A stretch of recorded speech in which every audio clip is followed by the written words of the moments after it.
G'day guys, so we are in Brupeg's engine bay. So we've got a list here of all of the things that I need to do. We're going to work through, they're all pretty minor stuff, but they're all important to get this motor started. So what I figured I'd do is I'll give you a bit of a tour of the layout of the engine bay, where all the parts and equipment's going to go, where all the fuel lines and everything sit, the fuel tanks and so on, just so you can get your bearings, and then we'll start working through this list in order to get this engine started.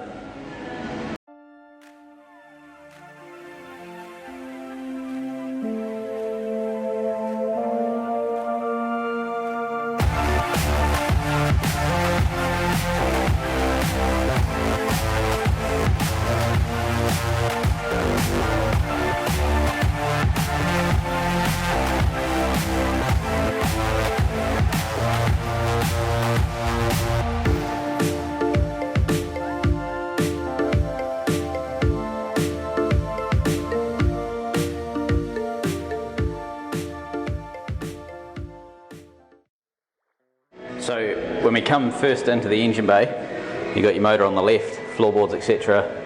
Start batteries on the right. We have a big shelf, great big parts and equipment shelf up on the right hand side here. And then further through, you can sort of see right down the back, so directly in the centre of the shop there's like a bolt-on hatch.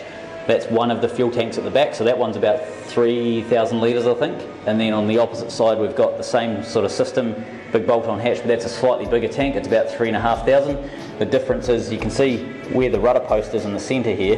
The tanks aren't divided perfectly in the centre, they're actually divided off to this side here, basically in line with that wall goes all the way down. So that tank's slightly bigger than this tank over here.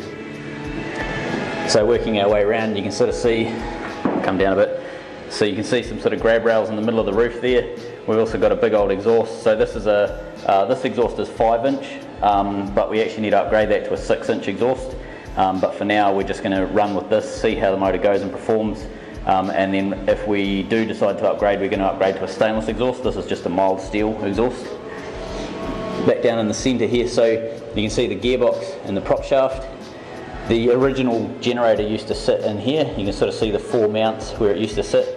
That's where we're going to put our new generator. It's much smaller. The original was, I think it was 75 kVA, and our new generator is a tiny little thing. It's only, I think it's 12.5 kVA. The difference being we don't have to refrigerate an enormous portion of the boat. We're just, running sort of basic loads and stuff. I'll come down the back and spin around.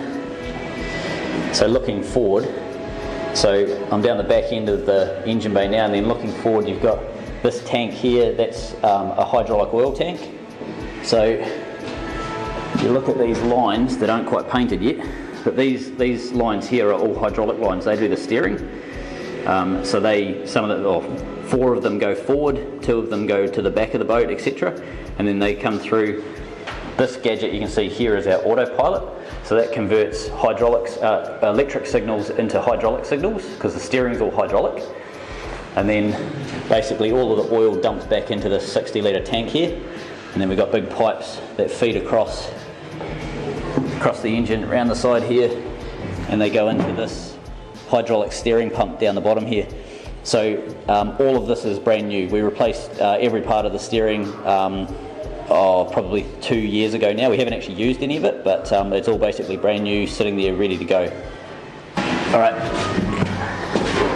first job today, we're going to be fitting a new fuel filter. So this is the fuel pump on Cummins 855, and this is where they have a little fuel filter that sits in here. This is not something that is designed to take out a whole bunch of gunk. It's basically the last resort. So if your primary filters completely die, this is the filter that's hopefully going to stop the gunk getting in. They're pretty basic, they're pretty simple, but they are pretty much just the last line of defence. Alright, so when you get your filter, there's 2 rubber seals. There's this rubber seal on the outside here, and they have a secondary seal that actually just sits over top like that. So when you're putting seals on like this, whether it's an oil filter or a fuel filter, you always want to lubricate the rubber seal so that when you tighten it up, that you don't sort of rip it or in any way compromise it. You can use a bit of engine oil. In this case, it's a fuel filter, so I'm just going to use a little bit of diesel. Doesn't need much. just enough to make it slippery basically. Alright, so you can fill these with fuel. That's generally a good idea because it means you've got less air being pumped into your fuel pump. I don't have any clean fuel on me, so I'm not going to be filling it with fuel at this second. I'm actually just going to be sitting this on here so that we don't get any gunk. It's not tight, it's just finger tight. I'm going to be sitting this on here until I can fill it up with fuel later. I'm going to be buying some fuel later on today. Alright, so on the front of the engine you've got a few different belts. This is a water pump, and this here is our sort of main, I suppose you could call it like a main drive. This is what in this case, air compressor and fuel pump hang off the back of, and on the front you've got a lot of power to hang belts and so on. We've modified this engine quite a bit, so it used to have a lot more stuff on it, air conditioning pumps and things like that. A lot of that's gone. We've just got a water pump hanging off this main drive, and we have another system down the bottom here, which is our alternator system. It's a twin belt system, so when you replace alternator belts on a system that has two belts for the same, but basically two identical belts side by side, ideally you want to buy them as a matched pair. Unfortunately these ones aren't a matched pair, but they actually don't make a matched pair in the physical size that we need for some reason. I suspect I can probably buy a matched pair in the States off Cummins genuine parts, but yeah, this will get us in the water hopefully. So if there is any issues with like belts squealing or belts wearing out faster than normal, almost certainly that's going to be what it is, but we're just going to wing it in this case because we can accept that risk for now. So in order to get these belts on, what I need to do is put the harmonic balancer on the front. So that's the big round wheel that basically goes on the front of the engine, and the purpose of the harmonic balancer is to try and smooth out some of the vibration from the engine running. So it's basically a big disc of rubber and steel, and as the engine doesn't smoothly spin around perfectly uniformly, as the pistons do their power stroke, it's a 6-cylinder engine, so for every revolution of the motor you've got 3 power strokes, so 6 power strokes for 720 degree turn, being 4-stroke.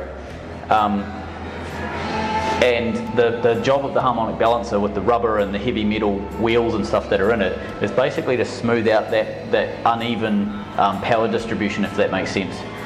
6 cylinders have a fairly smooth power delivery, more so that, like, so the more cylinders you have, generally the smoother the engine, because if you look at the power stroke on a 360 degree arc, the power strokes occur closer and closer together. So a 1 cylinder is horrific, 2 is significantly better, and obviously the more cylinders you get, the better the power delivery. So in this case we're going to throw the harmonic balancer back on. I pulled it off because I needed to replace the oil seal that's at the front of the engine here. That's all done. Harmonic balancer is about to go on, and then we start fitting these belts. So whenever you're putting on a piece like this in an engine, they basically have torque settings. So it's basically, the torque is how tight you do these bolts.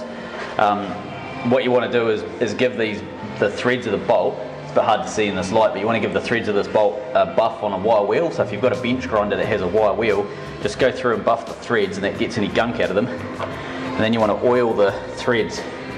Don't put a lot of oil on, like 1 drip is actually probably enough, because as we mentioned in the ankle winch episode, so check out the ankle winch episode here, hydraulicking bolts can be a real issue. So if you put too much gunk on the bolt, you will basically fill up the whole void with oil, and you can potentially strip the bolt, break the bolt. Yeah, you can cause all sorts of damage. So don't put too much oil in. They don't need a huge amount. There's very, very little space in there, so just factor that in. Alright, so that's sitting on. The bolts they're all finger tight. I'll just wind them all in.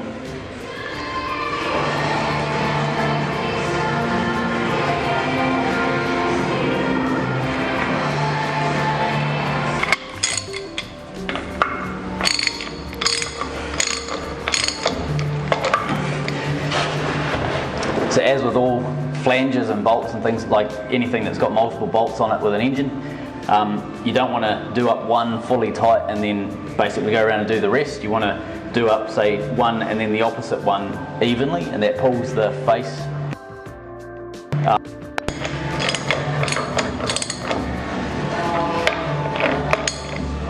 Okay, so just nipping them. Yeah, nip. Nip. So we've got our balancer on.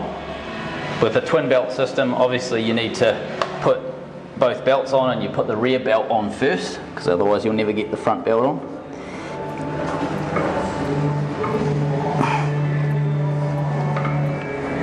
It's a very, very tight fit on this engine. Between the balancer and the engine mount, there's almost no room. Come on, you can do this. Alright, so once you've got your belts on, they're just sitting there, they're pretty loose. You need to tighten the alternator, and moving it sideways is how you tighten these. We have to lever it out, so you can either use like a crowbar, screwdriver. In this case, I'm going to use a piece of wood. Not for any particular reason other than I have a bit of wood that fits quite beautifully, and wood doesn't damage any of my metal parts, so it's pretty benign. So there are like tech specs that you can tighten this to suit. You don't have to get too carried away, it's just a rubber belt. So you just want to pull your lever until your belts are sort of just tight.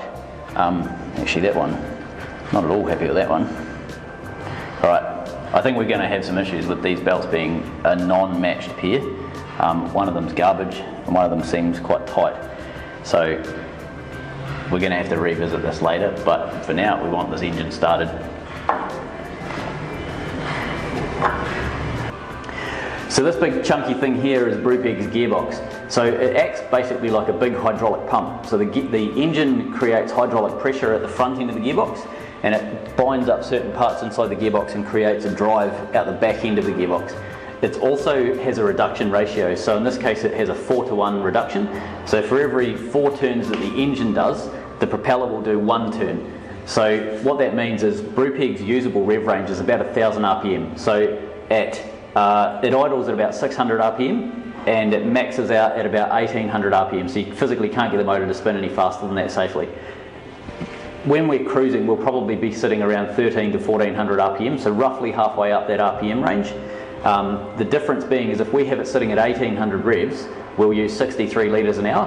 If we back off and sit at about say 13 to 1400 revs, we only lose about a third of our total boat speed, but we drop our fuel burn down to about 20 litres an hour. So we're like 60-70% better with fuel economy. So that's the reason we do it that way.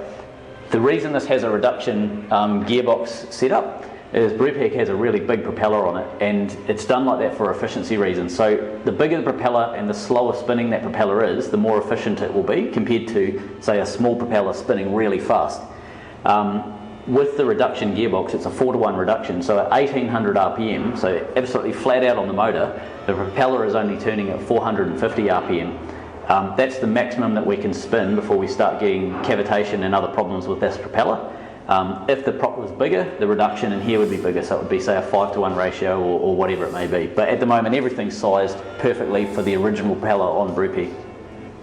So this component here is what's known as a oil-water heat exchanger. So basically hot engine water, coolant water comes in this end and goes out that end and then goes back into the motor, and it just circulates around between the motor and this contraption, and then oil gets pumped in one side and gets pushed out the other side. And basically what it does is it lowers the temperature of the oil. So in a normal boat, that's what you would use. You'd use what's called a heat exchanger to basically reduce the temperature of your oil. In Brupeg we're going to be using keel cooling pipes initially until we get into the ice, and then we're going to be going back to internal cooling. For now we're going to be plumbing up the keel cooling because we've got about a year before we have to cut those pipes off, and they are hands down more efficient and generally better and safer than internal cooling. So this gearbox is a brand new box. It's been sitting for about 4 years since we bought it, so a lot of just sort of sitting around not doing much. I wanted to double check the internals before I put anything together, so by removing that housing I can actually physically see the gears inside. So if you have a look in here, you can actually start to see this is what the internals of a gearbox start to look like. So we've got big gears, and you can see how some of them are going one way and others are pointing the other way. basically they mesh. So this gear here will mesh with the gear that's down in there, and see how the teeth are pointing opposite directions. When those two mesh together, they actually line up perfectly. And the beauty of having them on angles is it reduces the noise. So if you were to make these straight, the noise is really like loud. It's like a big whining noise, like every time you go up and down in revs.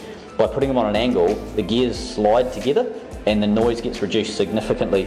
The downside is it creates thrust in one direction or the other, depending on which angle you're looking at.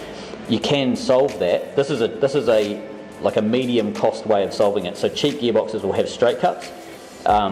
Medium price gearboxes will have a single cut like this, and really expensive gearboxes will have double, like it's a double angle. It'll be like a V all the way around, and that basically cancels out the thrust. So those are the best bearings, the best types of gears that you can make, but they're really hard to make and really expensive. So that's why not many people actually do them. Alright, you guys have been listening to me bang on about this old motor for about 15 minutes now, so I'm going to give you a break. What I want to show you is what this room used to look like when we bought Brupeg. They'd completely stripped the room out of all of the major components, but all of the tags and brackets and things like that were still left. There was barnacles everywhere on the roof and the ribs, you name it. It was horrid, flaking paint on every surface. So we had heaps of work to do in here. So what we did was basically we had a rule. Every time we came down into this room, we had to take a grinder and take off a couple of pieces of old equipment.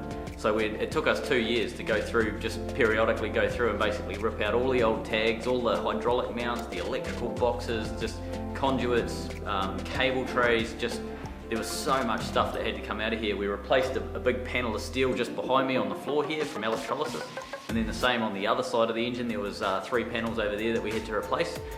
Again, there's some videos up in the corner here of that, so to give you a bit more detail about that sort of thing. But then once we had it all sort of stripped out, we lifted the motor in, so I'll show you that, what it took to get that motor and the gearbox in at the same time.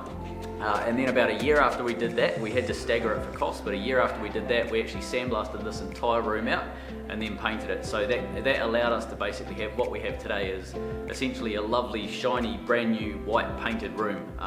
So there's a little bit of dirt and stuff around the place, but it's such a world away from what it was when we first got this boat.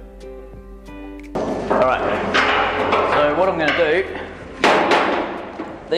these 2 pipes that are currently just connected together, they're actually my gearbox oil cooling pipes. So we're going to go through now and fit them up, and they replace these pipes here that were the original pipes that went up to this water oil heat exchanger, and now the gearbox is going directly down into the keel, and the keel is going to be doing the cooling.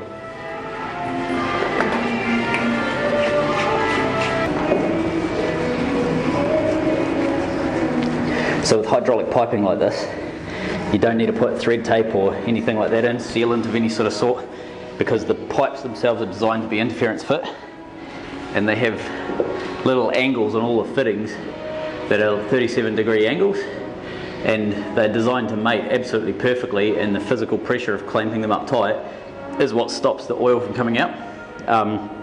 And they're under a huge amount of pressure, so some of these pipes, probably not these ones here, but some of these pipes can be up to sort of 4,000 psi between 2 machine metal parts.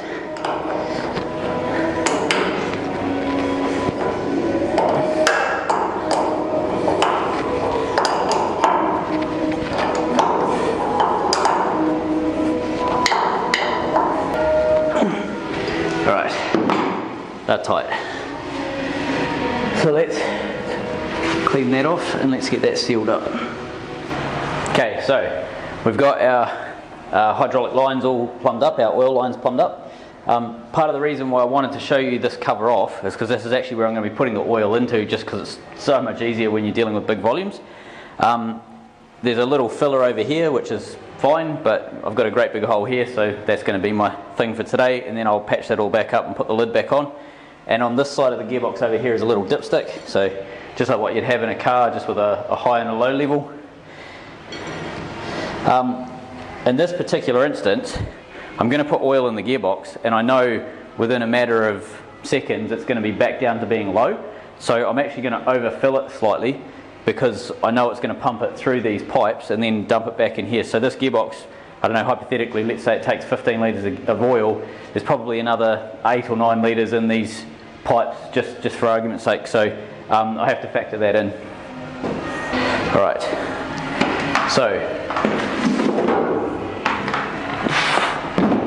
my oil is a great big 20 litre drum, which is really awkward and difficult to manage.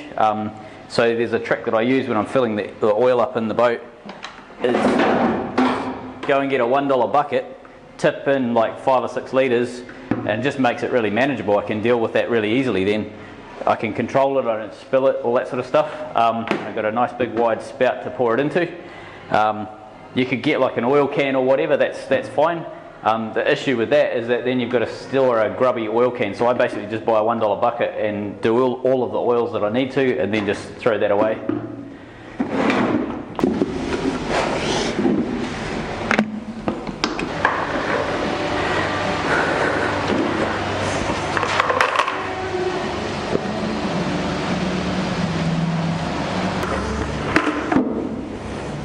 It's probably not even going to register on the dipstick. Nope.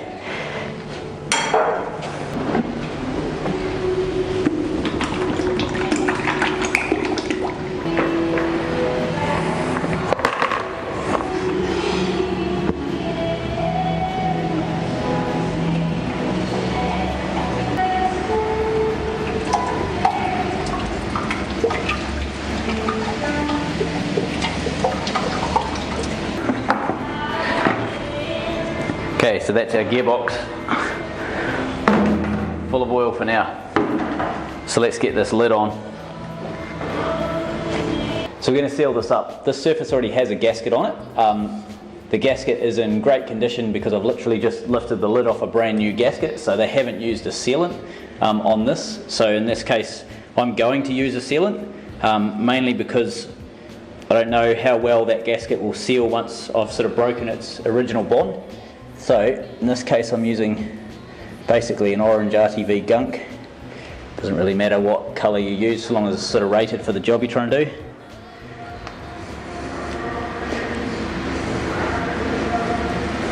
This is a fast setting gunk. I think maybe why the colour is the way it is. But this stuff sets fast because I don't want to have to spend blimmin' hours getting this to work. Righto, so now that that's on, I can throw this bit back in.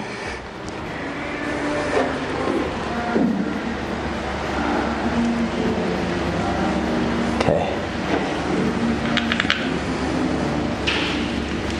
So just nip it finger tight. Okay. Righto. So that's our old heat exchanger bolted back onto the gearbox. It's our gearbox filled up with oil and our oil pipes cleaned out and the hydraulic lines all fitted. So these original hydraulic lines here, they're basically surplus. I'm just going to bolt one to the other so that it doesn't leak oil everywhere. But this whole contraption is going to be dry. There's going to be no oil or water in it. It's just going to be sitting there, and we're going to actually be using this in our veggie oil conversion. So that's why I haven't bothered taking this off and removing it. So time to get some fuel in and out. So for this startup we're going to be using basically just a bucket of diesel beside the engine. I don't have my fuel tanks cleaned good enough and plumbed up yet, so that can be a job that I'll do later, but just in order to start it we're going to be basically setting up a temporary fuel system. Now I'm using clear pipe. Now before people jump on the comments and flame me, yes, it's not fuel pipe, blah blah. It's being used so that I can see what's going in and out, so I just want to make sure that everything's functioning and I want full visibility, so I've given myself clear pipe knowing that it won't last and that it'll be thrown out about 5 minutes after I've run the engine. Right, disclaimer over. Let's get into doing these fittings. So this is the main fuel in for the engine. This is the fuel pump right here. What I want to do, I want to have the ability to shut the fuel off. So when it's running it'll be like that, and when it's off it'll be shut like that. This is just a 1/2 inch stainless ball valve. I've basically got fittings so that I can plumb a 1/2 inch hose tail onto the end of there and put that straight into a bin of diesel, and then it's going to go through straight into this fitting and be good to go. Now there's a couple of things I need to do. So some of these are hydraulic fittings and some of them are just regular BSP. It's a bit of a botch of fittings in order to get this to work. It took a wee bit of mucking around at the hydraulic shop. So what I want to do The ones that seal hydraulically are 37, so this face here is a 37-degree face. I can put that on like this, get that started. So I've got no thread tape, there's no lubrication, there's no anything.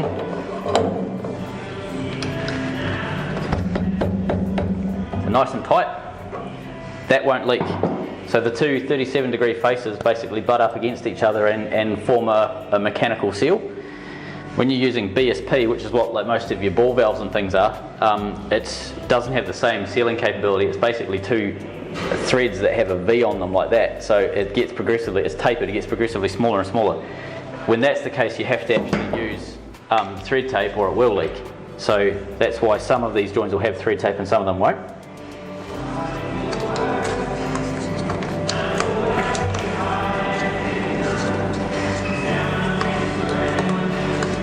Don't be shy on the thread tape. Put too much on, it's just going to squeeze out the side. Righto, so we've got mechanical seal here, we've got thread tape here. So it's on there, I'm just going to start nipping it up a bit tighter.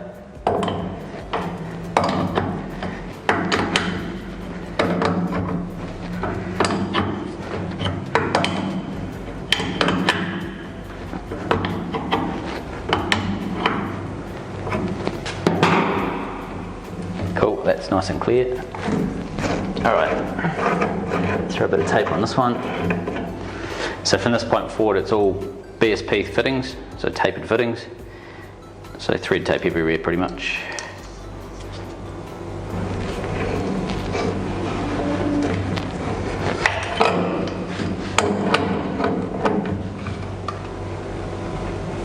Okay, that's tight.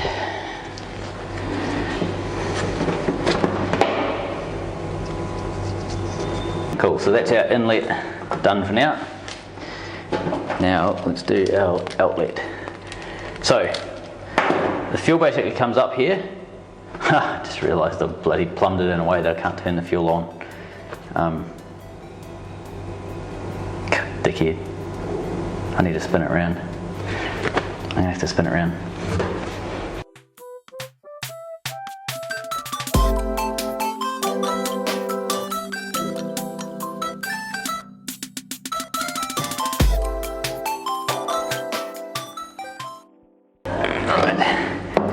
Fuel off, fuel on. Done. Righto. Let's throw that pipe on. Cool. So that's our inlet sorted. So sitting like that, I can shut the fuel off to the main engine. So basically it'll flow up here and it'll stop here. When I turn that on like that, obviously the fuel can flow through here, fill up the filter and get pushed back up into the pump. The pump then creates pressure, which then basically feeds it along this line here. Sorry, feeds it along this line at the back here, which comes around the engine and goes in this pipe here, goes up into the fuel injectors, which are located basically there. They go inside the actual engine. These fuel injectors, in a commercial engine, it's quite common for the fuel injectors to be sort of buried down inside the engine and operated by the camshaft. On smaller engines like a little a Hilux diesel, for example, or a Dodge or I don't know any American car brands off the top of my head. Basically a small diesel, you'll often see the injectors sitting on top of the actual cylinder head, so you can access them and change them really easily. In a commercial diesel, they're much bigger units, they're much more bulky and reliable, and they're sort of located deep down inside the engine. It's exactly what's going on with this Cummins. So the fuel gets pumped up to the injectors through this line here, goes into the injectors, and they don't use 100% of the fuel. A vast majority of it, like probably 90% of the fuel, is actually not used.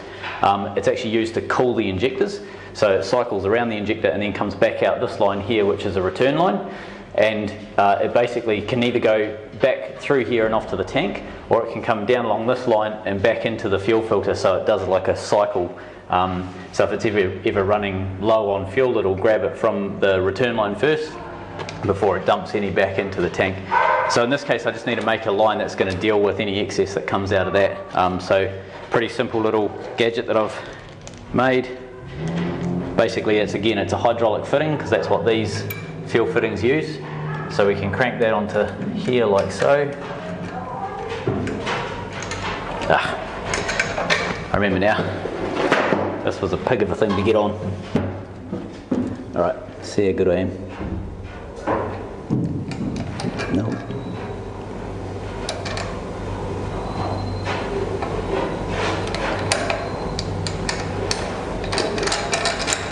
There it is.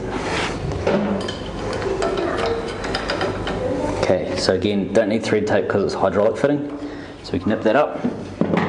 Now we do need thread tape on this one because it's BSP.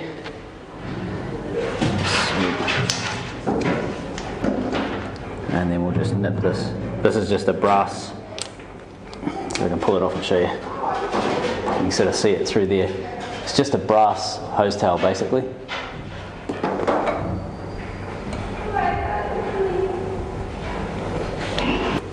So on the back of the alternator here, there's a couple of pins that we need to wire up, one to the battery positive and one to the key positive. So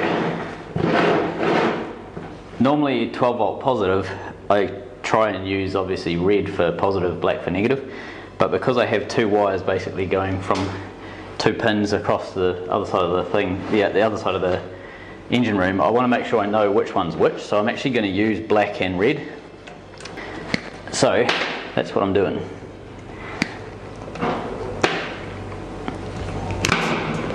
Right. So if you've never seen these things before, they're basically wire strippers. They're awesome little things. Chuck the wire in like that. Strips off however much you want. Makes doing wiring so much faster. They're like 20 bucks or something, 15 bucks from eBay. Cheap as. Those ones are just like bargain basement ones. I've had them for like 4 years now or something. So they last, you know, plenty good amount of time.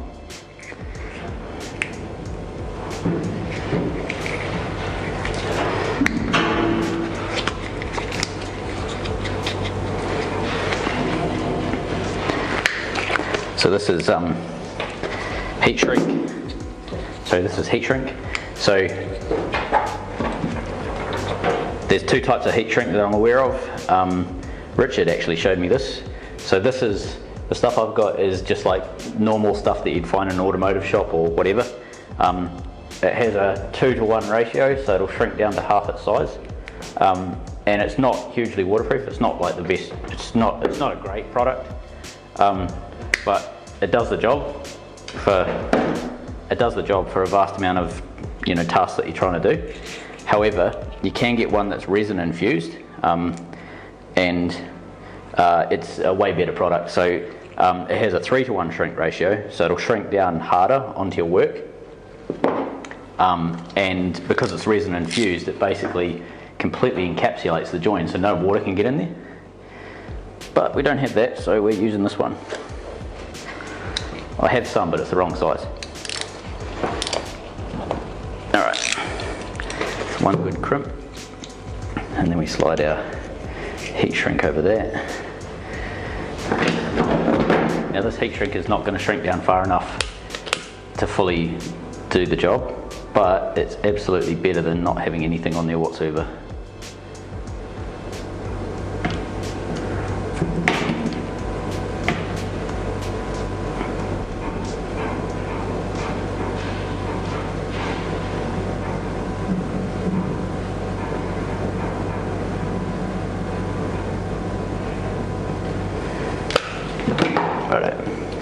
So that's cranked down pretty tight. So, it doesn't really matter which one goes where, just so long as I get them correct at the other end.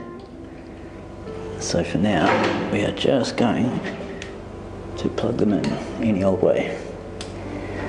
Whatever way fits. That goes there and that one goes there. Now with wires, this is something Richard drummed into me. Never cut them too short. I know he'll be smiling when I say this. So because the alternator has to move, I want to give it plenty of room, so I'm going to build like a big loop into where I zip tie it at this end. So I've already got a couple of other cables mounted here, so I'm just going to feed this through.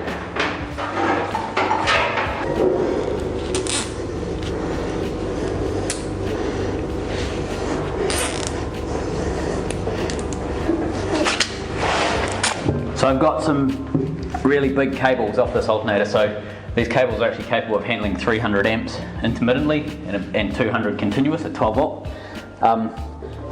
They're massively overkill for this alternator. I think it's like a 60 amp alternator or something like that. And I don't need to go this big. The cables don't actually go that far across the engine bay. But the reason why I've got them as big as I have is basically to future-proof. If I ever get a bigger alternator, I don't have to rewire anything. I had this cable sitting there, so it actually saved me money not having to buy, like, you know, cable that would handle, say, 80 amps or something like that, whatever. So although they look ridiculously large, they're actually there for a purpose, and it's mainly future-proofing the boat.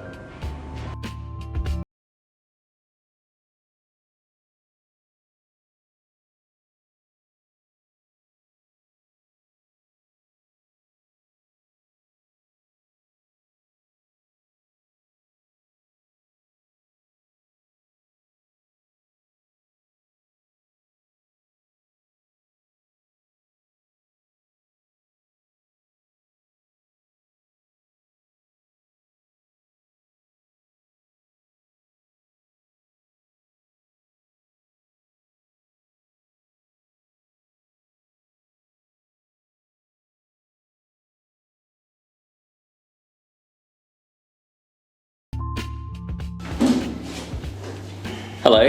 Hi. How you doing? Good, looking really good. Looking great. I've been buried in here all day, Jess hasn't seen me all day, so yeah.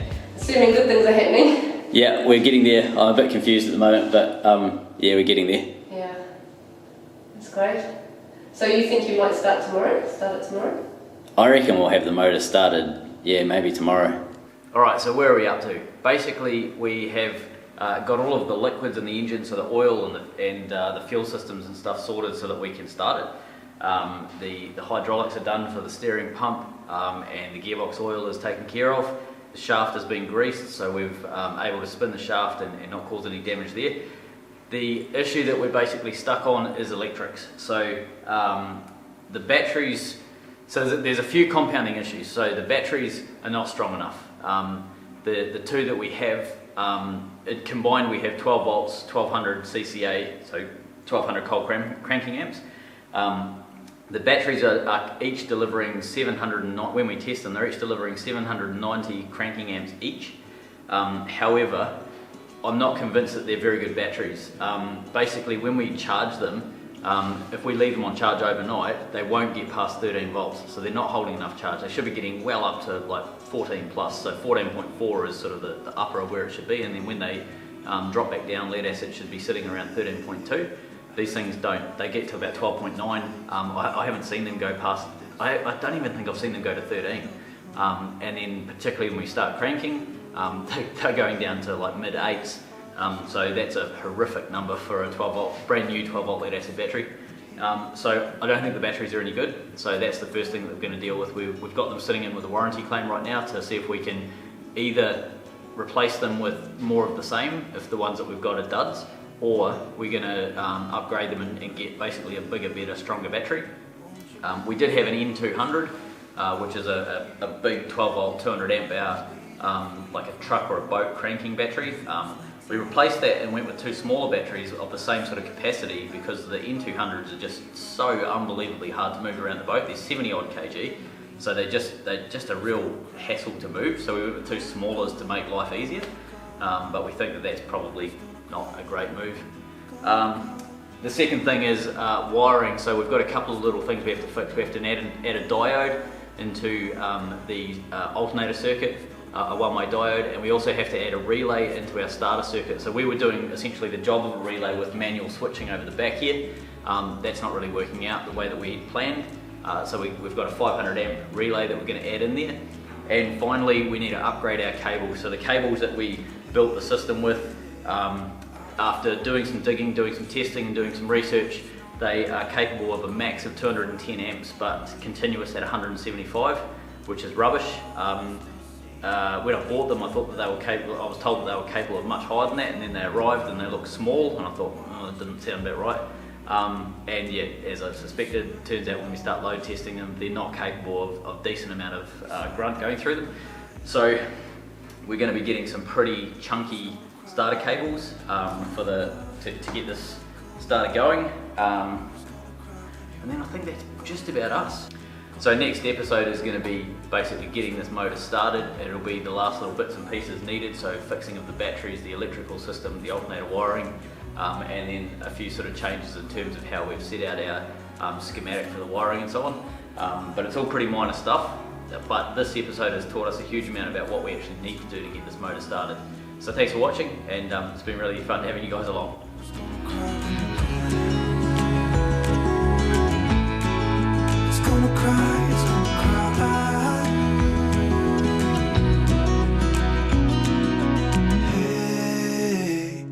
You want to leave this place where we grew up, this old town, just leave it all behind. The river's gonna cry when you're gone.